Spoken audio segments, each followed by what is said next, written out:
Bonjour à tous. Alors aujourd'hui nous sommes le week-end pascal 2020.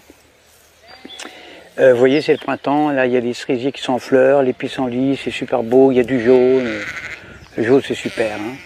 Alors je me présente d'abord, je suis berger. Je possède des milliers et des milliers de moutons qui m'obéissent au doigt et à l'œil, et aussi à la baguette.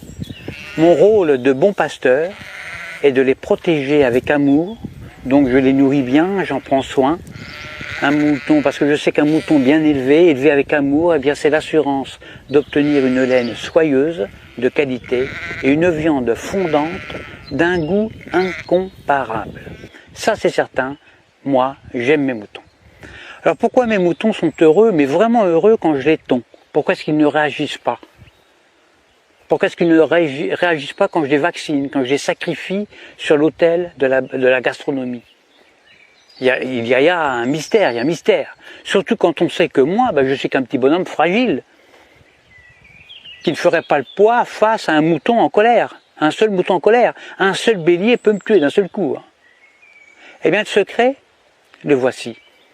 Pour qu'un troupeau de milliers de moutons soit docile, soumis, obéissant, eh bien il suffit de jouer soit sur la peur, soit sur leurs besoins de sécurité.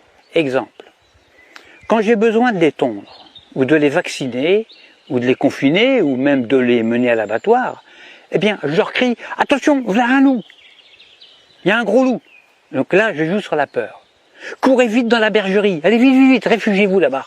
Besoin de sécurité. Et là, dans une psychose collective, où ils se piétinent les uns les autres, ils se carapatent tous dans la bergerie, sans même réfléchir, parce qu'ils sont heureux de se retrouver en sécurité, confinés dans la bergerie, loin des dents du loup. La peur court-circuite la réflexion. Elle fait exploser leurs neurones. Alors déjà, qu'un mouton, il n'y en a pas beaucoup. Alors pendant que leur attention est dirigée vers le loup, eh bien moi, tranquillement, je les tonds, je les vaccine, je leur tatoue le gigot, je puce les rebelles, je castre les chefs, bien sûr, en leur injectant des médicaments, etc., etc. Et quand j'ai fini mon travail, eh bien, je les relâche tout doucement par petits groupes. Alors c'est vrai qu'ils se sont fait tondre, ça ils s'en rendent compte, ils le voient, mais ils sont heureux d'avoir échappé au gros loup. Ils sont tondus, mais encore vivants, donc contents, heureux. Je les fais alors bêler tous en chœur à la tombée de la nuit et je leur demande de m'applaudir à 20 h au moment du journal télévisé qui leur raconte qu'ils ont échappé vraiment à un grand danger. Alors bien sûr, sur le nombre, il y a toujours quelques rebelles, des moutons noirs, qui sont des moutons plus intelligents que les autres, qui comprennent, ils ont pigé mon stratagème. Alors ils essayent, ils tentent désespérément d'expliquer à leurs frères moutons, à leurs congénères, que si le loup en croque 2 ou 3 seulement, le berger, lui, est beaucoup plus dangereux, puisqu'ils finiront tous sur une table en méchoui, ou sur la table pascale.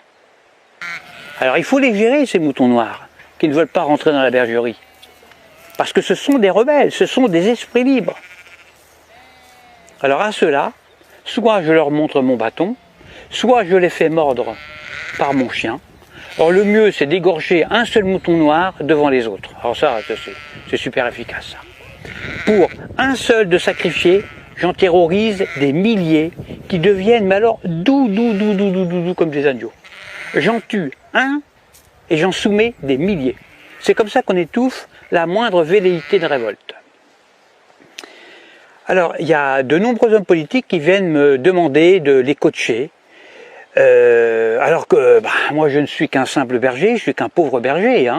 Mais s'ils me le demandent, c'est justement parce qu'on peut utiliser ces méthodes, les méthodes de berger, chez des humains.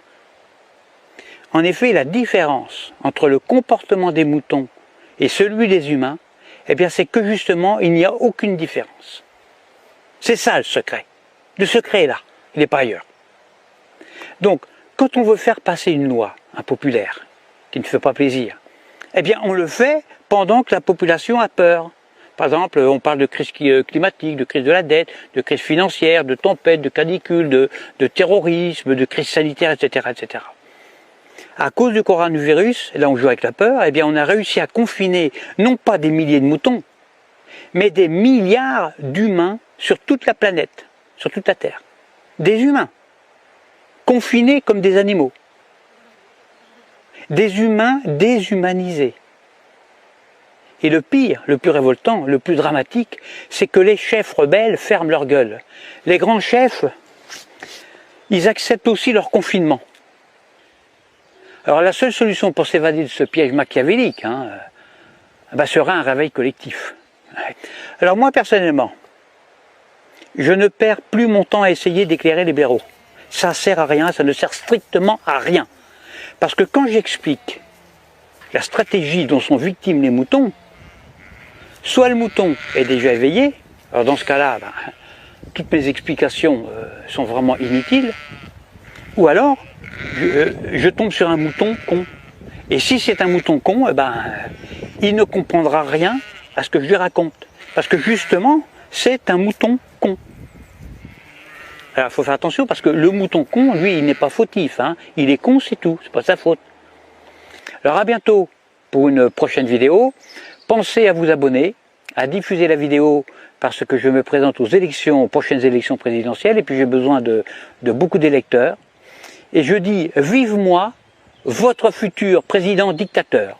Faites le bon choix, votez pour moi. À bientôt.